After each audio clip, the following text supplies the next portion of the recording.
کیا 100 روپے سے ایک گارمنٹ فیکٹری بنائی جا سکتی ہے؟ جی یہ بالکل ممکن ہے۔ ایک 100 روپے سے لے کے ایک گارمنٹ فیکٹری تک کی کہانی آپ کے پیش خدمت ہے۔ کہانی پوری دیکھیں، اس کے بعد مجھے آپ کمنٹ کیجیے گا۔ گاؤں کا نام تو کسی رجسٹر میں درج نہیں تھا، مگر غربت نے اسے پہچان دے رکھی تھی۔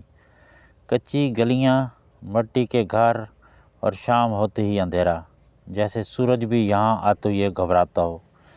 اسی گاؤں میں علی پیدا ہوا۔ اس کی پیدائش پر نہ مٹھائی بٹی، نہ کسی نے مبارکباد دی۔ باپ نے بس ایک گہری سانس لی اور ماں نے بچے کو سینے سے لگا کر کہا، اللہ اس کو ہم سے بہتر دن دکھانا۔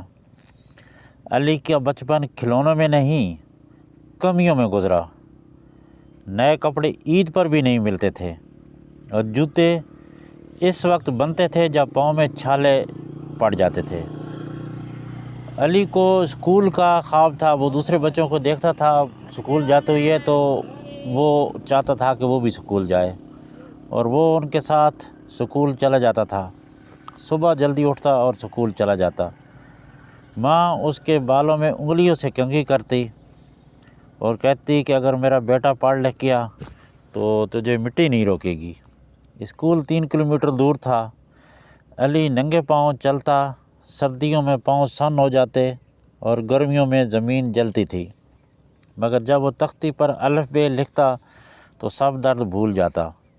وہ ذہین تھا، استاد بھی جانتے تھے، مگر غربت ذہانت کی دشمن ہوتی ہے۔ فیس، کتابیں، یونیفارم سب مسئلہ بن گئے۔ ایک دن استاد نے سب بچوں کے سامنے کہا، کل فیس نہ لائے تو اسکول آنے کی ضرورت نہیں۔ علی اس رات سو نہیں سکا۔ ماں کے پاس پیسے نہیں تھے، باپ کی مزدوری پہلے ہی قرض میں جا چکی تھی۔ اگلے دن علی اسکول گیا، مگر کلاس میں نہیں بیٹھا، وہ دروازے کے پاس کھڑا رہا۔ چھٹی کے وقت استاد نے اسے دیکھ کر کہا، تم اب یہاں کے نہیں رہے۔ علی نے تختی اٹھائی اور چپ چاپ واپس چل دیا۔ وہ دن اس کے بچپن کی آخری تاریخ تھی۔ اس کے بعد اس کی پریکٹیکل زندگی کا آغاز ہو گیا۔ علی دن بھر گاؤں میں پھرتا رہا، کام ڈھونڈتا رہا، پھر کبھی کسی کے ساتھ کھیت میں کام کیا، کبھی کسی کے گھر میں، مگر اصل کام اسے اینٹوں کے بھٹھے پر ملا۔ بھٹھا گاؤں سے ذرا باہر تھا، وہاں ہر وقت دھواں، آگ اور چیخ چیخ کر بولتے مزدور، مالے کا ڈنڈا، سورج کی آگ اور مٹی میں لپٹی ہوئی سانسیں۔ علی پہلی بار اینٹ اٹھا رہا تھا۔ اینٹ اس کے ہاتھ سے زیادہ بھاری تھی۔ پہلی گھڑی میں ہاتھ چھل گئے۔ ایک پرانا مزدور ہنسا، اوے شہزادے، اینٹ تیری دشمن نہیں دوست ہے۔ علی بھی مسکرا دیا۔ یہ اس کی پہلی مجبور مسکراہٹ تھی۔ بھٹے کی مشکلات اور چھوٹی سی مستی۔ بھٹے پر دن جہنم تھے، مگر انسان پھر بھی ہنسی ڈھونڈ لیتا ہے۔ دوپہر کو سب مزدور چھاؤں میں بیٹھ کر خشک روٹی کھاتے، کوئی لطیفہ سنا دیتا، کوئی گانا چھیڑ دیتا۔ علی سب سے چھوٹا تھا، اسے سب چھوٹا کہہ کر بلاتے۔ کبھی کوئی اسے آدھی روٹی دے دیتا، کبھی کوئی کہتا، تو پڑھا لکھا لگتا ہے، یہاں کیوں آ گیا؟ علی ہنس کر کہتا، قسمت لائی ہے۔ مگر رات کو جب وہ گھر لوٹتا تو ہاتھ کامتے، کمر ٹوٹتی اور ماں اس کے زخموں پر تیل لگاتے ہوئی آنسو چھپاتی۔ اس کی ماں کمزور ہو گئی تھی اور کوئی اندرونی بیماری لگ گئی تھی، کھانسی، بخار، لیکن دوائی کے لیے پیسے نہیں۔ علی زیادہ کام کرنے لگا، زیادہ اینٹیں، زیادہ مزدوری، کم نیند۔ ایک رات ماں نے اس کا ہاتھ پکڑ کر کہا، بیٹا اگر میں نہ رہوں تو ہمت نہ ہارنا۔ علی نے پہلی بار ڈر محسوس کیا، ایسا مت کہو اماں، مگر کچھ دن بعد وہی ہوا جس کا ڈر تھا۔ ماں خاموشی سے چلی گئی۔ ماں کے بعد گاؤں علی کے لیے اجنبی ہو گیا۔ ہر گلی میں اس کی آواز، ہر کونے میں اس کی دعا۔ بھٹے پر اینٹ اٹھاتے ہوئے علی کی آنکھوں سے آنسو مٹی میں گر جاتے، مگر وہ رکتا نہیں تھا۔ آخر ایک دن اس نے فیصلہ کیا، یہاں رہا تو بس اینٹ ہی بن جاؤں گا۔ اس نے ماں کی قبر پر جا کر کہا، اماں میں جا رہا ہوں شہر، اور وہ گاؤں جہاں پر یہ پیدا ہوا تھا اس نے چھوڑ دیا۔ اس کے سفر کا آغاز ہو گیا۔ گاؤں بہت پیچھے رہ گیا، مگر اس کی مٹی علی کے کپڑوں میں، اس کے ہاتھوں میں اور اس کی سانسوں میں بسی ہوئی تھی۔ وہ بس میں بیٹھا تھا، کھڑکی سے باہر دیکھ رہا تھا، مگر اصل منظر اس کے اندر چل رہا تھا۔ ماں کی قبر، بھٹے کی آگ اور وہ وعدہ جو اس نے کیا تھا۔ شہر قریب آ رہا تھا۔ بس جیسے ہی سٹینڈ پر رکی، شور نے علی کے کانوں پر حملہ کر دیا۔ گاڑیوں کے ہارن، لوگوں کی آوازیں، بھاگتے قدم، یہ سب اس کے لیے بالکل نیا تھا۔ یہاں کوئی کسی کو نہیں جانتا تھا، اور شاید یہی سب سے بڑی آزادی بھی تھی اور سب سے بڑا خطرہ بھی۔ علی نے جیب میں ہاتھ ڈالا، پرانے مڑے توڑے نوٹ گنے، 100 روپے، بس یہی کل کائنات تھی اس کی۔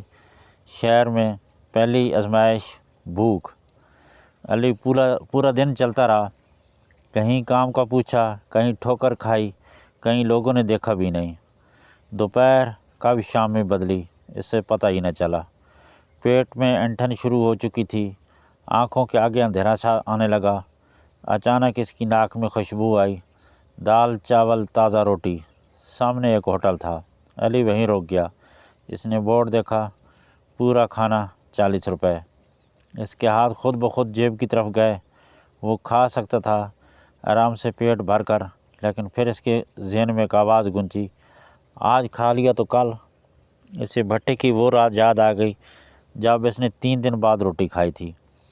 وہ جانتا تھا بھوک سہ سکتا ہے، لیکن خالی ہاتھ کل نہیں سہ سکتا۔ وہ ہوٹل کے سامنے سے ہٹ گیا، قدم بھاری تھے مگر فیصلہ مضبوط۔ چلتے چلتے وہ ایک بازار میں آ گیا، رنگ برنگی دکانیں، شور، آوازیں۔ اچانک اس کی نظر ایک دکان پر پڑی، بچوں کے ریڈی میڈ سوٹ لٹک رہے تھے۔ وہ رک گیا۔ دکاندار سے اس نے ڈرتے ڈرتے پوچھا، بھائی یہ کتنے کا ہے؟ دکاندار نے اوپر سے لے کر نیچے تک اسے دیکھا، 25 روپے کا ایک۔ علی کی دل کی دھڑکن تیز ہو گئی۔ اس نے حساب لگایا، 100 روپے 4 سوٹ۔ وہ چاہتا تو ڈر جاتا، وہ چاہتا تو پیچھے ہٹ جاتا، لیکن اس کی ماں کی آواز سنی، ہمت نہ چھوڑنا۔ علی نے 4 سوٹ خرید لیے۔ دکاندار نے حیرت سے دیکھا، بیچو گے کہاں؟ علی نے آہستہ سے کہا، چوک میں۔ چوک؟ اور پھر پہلی بار قسمت کا سامنا۔ چوک پر زندگی تیز تھی، لوگ آتے جاتے، رکتے بھاگتے۔ علی نے ایک کونے میں کھڑے ہو کر تھیلی کھولی، سوٹ نکالے۔ گلا سوکھ گیا تھا، آواز جیسے ساتھ نہ دے رہی ہو۔ پہلی بار اس نے پکارا، بچوں کے سوٹ، سستے سوٹ۔ کوئی نہ رکا۔ دوسری بار آواز کی، ایک آدمی نے دیکھا، پھر منہ موڑ لیا۔ دل بیٹھنے لگا، پیٹ کی اینٹھن بڑھنے لگی۔ اسے لگا شاید اس نے غلط فیصلہ کر لیا ہے۔ اسی لمحے ایک عورت رکی۔ اس نے سوٹ کو ہاتھ لگایا، کتنے کا ہے؟ علی نے پوری ہمت جمع کی، 30 روپے۔ عورت نے بغیر بحث کے پیسے نکال دیے۔ پہلا سوٹ بک گیا۔ علی کے ہاتھ کانپنے لگے۔ یہ پیسے تھے مگر یہ اعتماد بھی تھا۔ پھر ایک اور گاہک آیا، پھر ایک باپ اپنے بچے کے ساتھ۔ شام ڈھلتے ڈھلتے 4 سوٹ بک چکے تھے۔ وہ رات، فٹ پاتھ، آدھا پیٹ اور پورا خواب۔ علی نے پیسے گنے، 120 روپے۔ 20 روپے منافع۔ وہ چاہتا تو جشن مناتا، لیکن وہ خاموش رہا۔ اس نے ایک سادہ سی روٹی لی، آدھا پیٹ بھرا، باقی آدھی بھوک اس نے سنبھال رہی۔ رات کو فٹ پاتھ پر لیٹ گیا۔ آسمان تھا اوپر اور نیچے تھی زمین۔ اس نے خود سے کہا، علی آج تو جیت گیا، کل بھی جیتنا ہے۔ نیند آئی تو خواب میں بھی وہ چوک میں کھڑا سوٹ بیچ رہا تھا۔ اگلا دن، پھر اس سے اگلا دن، پھر اس سے اگلا دن، ایسا ہی، پھر اگلا دن۔ کبھی سوٹ بکتے، کبھی نہیں، کبھی پیسے بڑھتے، کبھی گھٹتے۔ کچھ دن ایسا ہے جب علی نے پورا دن کچھ نہیں کھایا، رات کو پیٹ پکڑ کر سویا، مگر صبح پھر اٹھا، بارش میں بھی کھڑا رہا، لوگوں کی باتیں سنی، یہ لڑکا پاگل ہے۔ پولیس نے ایک دن بھگا دیا۔ وہ دور جا کر پھر کھڑا ہو گیا۔ پہلی دکان۔ مہینوں کی مشقت کے بعد علی نے ایک چھوٹی سی دکان کرائے پر لی۔ چھوٹی تنگ مگر اس کی اپنی۔ اس دن اس نے شکرانے کے 2 نفل پڑھے اور ماں کو یاد کر کے رو دیا۔ اب وہ صرف بیچتا نہیں تھا، اب وہ خواب دیکھتا تھا۔ ایک دن ایک سفید داڑھی والے بزرگ دکان پر آئے۔ انہوں نے فروٹ خریدا، پیسے دیے مگر جانے سے پہلے رکے۔ کہنے لگے، بیٹا، رزق محنت سے ملتا ہے مگر برکت اللہ دیتا ہے۔ جو کماؤ اس کا 40واں حصہ اللہ کی راہ میں نکالو۔ علی نے سر جھکا لیا، میں نکالوں گا۔ اور اس دن سے علی نے اس دن کے بعد اپنی کمائی کو کبھی صرف پیسے نہیں سمجھا۔ اب ہر نوٹ اسے امانت لگتا تھا۔ دکان چھوٹی تھی مگر اس کے اصول بڑے تھے۔ جو کماتا اس میں سے 40واں حصہ الگ کر دیتا، کبھی کسی یتیم بچے کے ہاتھ پہ رکھ دیتا، کبھی مسجد کے صندوق میں، کبھی کسی مزدور کے بچے کے لیے کپڑے بنوا دیتا۔ وہ کسی کو بتاتا نہیں تھا، بس ماں کی قبر یاد آتی تھی اور دل کہتا تھا اگر اماں زندہ ہوتی تو خوش ہوتی۔ کچھ ہی مہینوں میں علی نے ایک عجیب بات نوٹ کی۔ جس دن وہ صدقہ دیتا تھا اسی دن یا اگلے دن غیر متوقع گاہک آ جاتے۔ کبھی کوئی سکول والا آ کر کہتا ہمیں 50 یونیفارم چاہیے، کبھی کوئی دکاندار ہول سیل کا آرڈر دے دیتا۔ نفع زیادہ نہیں تھا مگر کام مسلسل تھا، اور غربت کے لیے یہی سب سے بڑی دولت ہوتی ہے، تسلسل۔ وہ دن جب دکان خالی تھی، ایک دن ایسا آیا جب بازار میں سناٹا تھا۔ بارش کئی دنوں سے ہو رہی تھی، لوگ گھروں سے نکل نہیں رہے تھے۔ علی دکان میں بیٹھا تھا، شیلف خالی ہونے لگے تھے، نیا مال لینے کے پیسے کم تھے۔ اسی دن ایک عورت آئی، اس کے ساتھ 2 بچے تھے، چہرے پر پریشانی، بھائی بچے کے کپڑے چاہیے، پیسے پورے نہیں ہیں۔ علی نے بچوں کو دیکھا، اس سے اپنا بچپن نظر آ گیا۔ اس نے سوٹ اٹھایا، لے جائیں، جو دے سکتی ہیں دے دے۔ عورت رو پڑی۔ اس دن علی نے نقصان کیا مگر عجیب بات یہ تھی، اس رات اس کا دل بہت مطمئن تھا۔ آزمائش کا آغاز، کامیابی جب آتی ہے تو آزمائش ساتھ لاتی ہے۔ ایک دن ایک بڑا تاجر آیا، بڑا آرڈر دیا۔ پیسے بعد میں دینے کا وعدہ کیا۔ علی نے پہلی بار اعتماد کیا، مال تیار کیا، دیا گیا اور وہ تاجر غائب ہو گیا۔ علی کے پاس پیسے نہ بچے، نہ مال، دکان کا کرایہ سر پر تھا، سپلائر پیسے مانگ رہے تھے۔ پہلی بار علی کو لگا شاید سب کچھ ختم ہو گیا ہے۔ اس رات وہ دکان میں ہی بیٹھا رہا، دروازہ بند، روشنی مدھم۔ اس نے سجدہ کیا، یا اللہ، میں نے کبھی تو سے شکوہ نہیں کیا، آج بھی نہیں کر رہا، بس راستہ دکھا دے۔ وہ بزرگ دوبارہ اس کی دکان پر آئے اور آ کے کہا، علی رو رو کے اس کی آنکھیں لال تھیں تو بزرگ نے دیکھا، خالی شیلف، پریشان چہرہ۔ کہنے لگے، بیٹا، درخت پھل دینے سے پہلے ہلتا ضرور ہے، یہ ہلنا کمزوری نہیں، تیاری ہوتی ہے۔ علی خاموش رہا۔ بزرگ نے جاتے ہوئے بس اتنا کہا، صدقہ مت روکنا۔ آخری پیسے علی کے پاس کچھ بچے تھے، تو اس کے پاس اتنے پیسے تو نہیں تھے کہ وہ ایک وقت کا کھانا آ سکتا، لیکن پھر بھی تھوڑا سا مال۔ وہ دیر تک بیٹھا رہا، ہوٹل سامنے تھا، وہی خوشبو۔ اس نے آنکھیں بند کیں اور فیصلہ کر لیا۔ وہ پیسے لے کر مال خریدنے چلا گیا۔ وہ آرڈر جو سب بدل گیا۔ اسی ہفتے ایک اسکول کا ہیڈ ماسٹر دکان پر آیا اور اس نے آ کے 200 یونیفارم کا آرڈر دے دیا۔ کہا، سنا ہے تم ایماندار ہو۔ علی کے ہاتھ کانپ گئے۔ یہ آرڈر اس کی زندگی کا موڑ تھا۔ دن رات محنت ہوئی، سلائی والے، کٹنگ، پیکنگ۔ آخری دن جب ڈیلیوری ہوئی، ہیڈ ماسٹر نے پورے پیسے ایک ساتھ دے دیے۔ علی نے پہلی بار سکون کا سانس لیا۔ دکان چھوٹی مگر خواب بڑے۔ اب دکان تنگ لگنے لگی تھی، آرڈر بڑھ گئے۔ علی نے ایک چھوٹا سا ورکشاپ کرائے پر لے لیا، 2 سلائی مشینیں، 4 کاریگر۔ وہ خود بھی کپڑے کاٹتا، خود بھی پیکنگ کرتا۔ وہ مالک نہیں تھا، وہ سب سے زیادہ محنت کرنے والا مزدور تھا۔ وہ رات جب سب جل گیا، اور پھر وہ رات آئی جب ایک شارٹ سرکٹ سے ورکشاپ میں آگ لگ گئی۔ آدھی مشینیں جل گئیں، کپڑا راکھ ہو گیا۔ علی سڑک پر بیٹھ کر دیکھتا رہا۔ اس بار آنسو نہیں نکلے۔ لوگ کہنے لگے، اب ختم ہو گیا۔ علی نے آسمان کی طرف دیکھا، یا اللہ، اب جو بھی ہے تیرے ہاتھ میں ہے۔ علی نے آگے چلنے کے لیے بھی ہمت نہیں آ رہی۔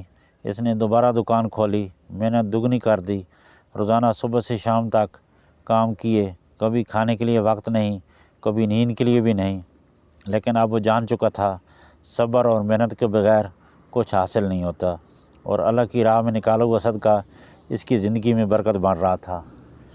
ہر نئے آرڈر کے ساتھ، ہر نئے گاہک کے ساتھ اس کی چھوٹی دکان ایک چھوٹے کاروبار میں بدل گئی۔ پھر ایک دن ایک اچھے خاندان کی ایک لڑکی اس کی دکان پر آئی جس کا نام سارہ تھا۔